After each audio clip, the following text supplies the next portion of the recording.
Hello everyone. IFFCO में निकली है आपके लिए एग्रीकल्चर ट्रेनिंग ग्रेजुएट ट्रेनिंग की पोस्ट मतलब एजीटी। ठीक है, इसके लिए क्या क्वालिफिकेशन रहती है, क्या एलिजिबिलिटी रहती है, कैसे सिलेक्शन प्रोसेस है, क्या सैलरी रहेगी आपकी, सब कुछ डिटेल में डिस्कस करते हैं ऑफिशियल नोटिफिकेशन के साथ। चलिए शुरू करते हैं। सबसे पहले बात कर दूँ ऑफिशियल का इफ्को का ये ऑफिशियल नोटिफिकेशन है। ठीक है, और online application invited for the AGT post. ठीक है, existing establishment joint venture and future project के लिए एनीवेयर इन द इंडिया और अब्रॉड। ठीक है, मतलब आपकी पोस्टिंग ऑल ओवर इंडिया या अब्रॉड कहीं पे भी हो सकती है।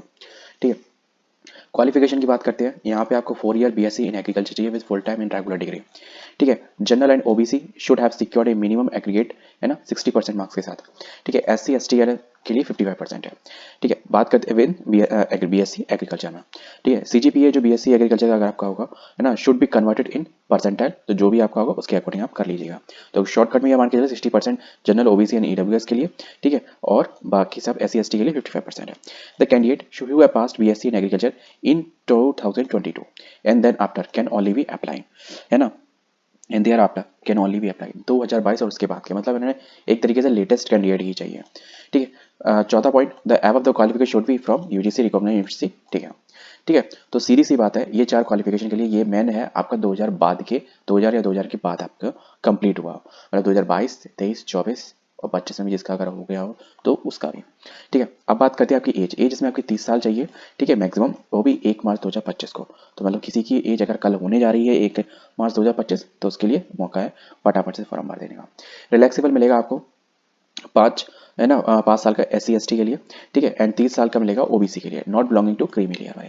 ठीक है, लोकेशन की बात करें तो for the field officer located all over the India and however the knowledge of the region language regional languages in concern state stem must. मतलब एक तरीके से एक बात मैं आपको कर दूं कि आपका वहाँ पे लैंग्वेज का टेस्ट भी हो सकती है। ठीक है, प्लेस के अकॉर्डिंग। ठीक है, तो next, notwithstanding the selection and the placement of EGT of our training, the selected candidate on the absorption can be posted in any of the state project established by IFFCO of IFFCO.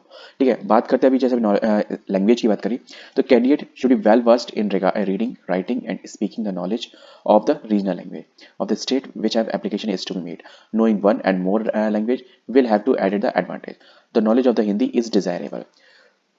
देखो mostly ऐसा लग रहा है कि जैसे कि ये north region के लिए बनाई गई है।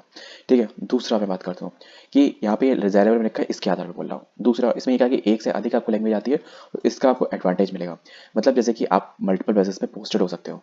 ठीक है, अभी जैसे स्टार्टिंग में ये भी लिखा था कि आप ऑल ओवर इंडिया या अब्रॉड, जहाँ पे भी इनका, हाँ एक चीज़ ना लिखी, जहाँ इनका प्रोजेक्ट चल रहा होगा वहाँ आपको कहीं पे भी जा सकता है। नेक्स्ट, जो ट्रेनिंग पीरियड रहेगा वो आपका 1 साल का रहेगा। ठीक है, compensation as per the rule of the organisation presently stipend 33,300 रुपये पर मंथ। ठीक है, अब इसमें क्या इंक्लूड है क्या इंक्लूड नहीं है वो भी देख लेते हैं। On the successful completion of 1 year the training period the subject to be requirement of the IFFCO, the AGT may be absorb at the basic pay 37,000। ठीक है, तो ये अब यहाँ के 37,000 हो जाएगा। इन द रेगुलर पे द स्केल द 37,000 से लेकर 70,000 के बीच में होगा। ठीक है, तो अब आपको समझ में आ गया होगा, and the allowances benefit as per the rule of the organisation. तो आपको ये है कि प्रेजेंटली आपको स्टाइपेंड जो मिलेगा वो आपको 33,300 के समथिंग मिलेगा। ठीक है, फिर आपका जब आप मतलब एज ए एक साल का ट्रेनिंग पीरियड हो जाएगा उसके बाद आपका 37,000 से लेकर 70,000 के बीच में आपकी सैलरी रहेगी विद अलाउंसेस वगैरह जो भी आपके गवर्नमेंट नॉर्म्स के होते हैं। मैं दूसरी बात मैं आपको बताता हूँ, ये सेंट्रल गवर्नमेंट की है। तो अगर कोई भी कैटेगरी का अगर आप सर्टिफिकेट वगैरह लगाते हो तो वो सेंट्रल गवर्नमेंट भरा लगेगा। देखो सर्विस बॉन्ड भी आप देख लीजिए, इसमें बॉन्ड भरा जाएगा। On the appointment the training belonging to general and OBC category would be required to furnish a service bond. ठीक है, 80,000 का जनरल और ओबीसी वालों के लिए। ठीक है, as in case and in case of SC ST category के लिए उनके लिए 20,000 का है। ठीक है, for serving the minimum period of 3 year after the successful completion of the training. ठीक है, जैसे कि आप 1 साल ट्रेनिंग कर लेंगे प्लस 3 साल आप सर्विस दे लेंगे। ठीक है, तो तब ये बॉन्ड होगा कंप्लीट। अगर इस बीच में अगर आप सर्विस छोड़ते हैं तो ये बॉन्ड ब्रीच हो जाएगा और आपको पेनल्टी पे करनी पड़ेगी, मतलब 80,000 और 20,000 की। तो बात करते हैं नेक्स्ट सिलेक्शन प्रोसीजर क्या रहेगा। ये आपकी जो एलिजिबिलिटी है, eligible candidate will be required to appear in preliminary examination computer based on online test. ठीक है, in the open environment by using their own sources and the computer and laptop with the internet facilities. तो इन्होंने कहा कि ये अपने environment में, मतलब हो सकता है ये अपनी ऑर्गेनाइजेशन में करवाएं। सॉरी थोड़ा जुकाम सा लग रहा है मुझको। ठीक है, अभी हुआ है। The candidate are shortlisted, CBT होगा आपका ऑब्वियसली है, ये अपने कैंपस में करवाएं, ये भी है, ये इन्होंने एक तरीके से ऐसे कर रखा है, या फिर कहीं पे भी मैनेज करके वो तब करवाएं, तो वो चीज़ तो होता ही है। The candidate shortlisted based upon the performance in the preliminary test. ठीक है, will be called for final and line test. ठीक है, in the controlled environment at the designated centre Ahmedabad, Bengaluru, Delhi, Kolkata, Chennai, Lucknow, Nagpur, Guwahati, Patna, Raipur, Surat, Varanasi, Chandigarh, Dehradun, Pune, Hyderabad और विजयवाड़ा, कोचीन, जोधपुर, जम्मू, शिमला, भोपाल, जबलपुर। अब मोस्टली आप एक चीज़ देख ही सकते हो कि मैक्सिमम टू मैक्सिमम उनकी राजधानी या फिर एक गुड प्लेस वहाँ पर है। ठीक है, अब जैसे कि राजस्थान का जैसे तो जयपुर नहीं है तो जोधपुर है। ठीक है, तो होपफुली यहाँ सब जगह इनके पर्सनल खुद के सेंटर्स होंगे इफको के, इसी वजह से ये चीज़ है। बात करते हैं in case of centre based test the candidate required to opt any two test centers in the order to preference out. ठीक है, and affirmations mention effort will be made allotted the test center in order of your choice given by the candidate. कहने का मतलब ये है कि आपको ये जो सेंटर लिस्ट दी गई है ना, इसमें से आपको 2 चॉइस भरने को मिलेगा और उनका प्रयास रहेगा कि आपकी जिस सीक्वेंस में लगा, जैसे कि पहला, और जो पहला मिले तो पहला ही मिल जाए। ठीक है, फिर बाद में दूसरा मिले, दूसरा तो दूसरा मिले, मतलब इन दोनों में से जो आपको चूज किया उसी में से आपको एक मिल जाए। The request for the change of test centre once be opted will not be edited. एक बार आपने जो इन दोनों में से कोई चूज कर लिया या फिर इन दोनों में से भर दिया, फिर आप दोबारा नहीं उसको चेंज कर सकते हो। The IFFCO reserve the right to cancel at any stage any of these centres in the eventually. लेकिन हाँ, इफको कर सकते हैं, तो वो तो चीज़ सभी जगह होता ही। अभी आपने देखा हुआ एम्स में क्या हुआ था, मुंबई का एक सेंटर का एड्रेस को अपडेट किया गया था।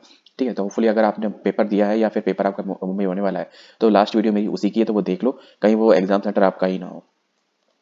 ठीक है, the candidate who will be shortlisted on the basis of their performance and the final test, ठीक है, will be called for the person interview। तो अब आप समझ गए होंगे कि इसमें 3 स्टेजेस रहेंगे आपके, एक प्रीलिम्स, एक मेंस, ठीक है, या फाइनल कह सकते हो, या फिर और लास्ट पर्सनल इंटरव्यू। ठीक है, तो 3 स्टेजेस में आपको क्रॉस करना पड़ेगा। ठीक है, तब आप इस पोस्ट पे पहुंच पाओगे, है ना। बात करते हैं medical examination. The candidate are shortlisted for the shortlist after the personal interview will be medically examined as per the IFFCO medical standard before the final selection. तो मतलब मेडिकल एग्जामिनेशन भी होगा आपका फाइनल सिलेक्शन से, है ना, कब, पर्सनल इंटरव्यू के बाद।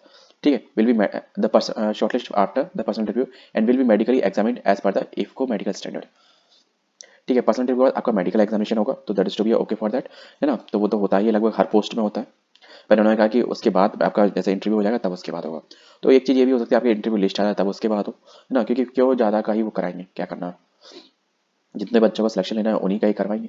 The nature of the duty of the responsibility for the increment in IFFCO involve the extensive touring in the rural area. ठीक है, इसमें जो मतलब रूरल एरिया में ज़्यादा आपको घूमना पड़ेगा। Only the such candidate having the aptitude and the willingness to work in the field should be apply. अब इन्होंने अपनी जो एक इस पोस्ट का जो डिस्क्रिप्शन है वो दे दिया कि आपको काम क्या करना पड़ेगा।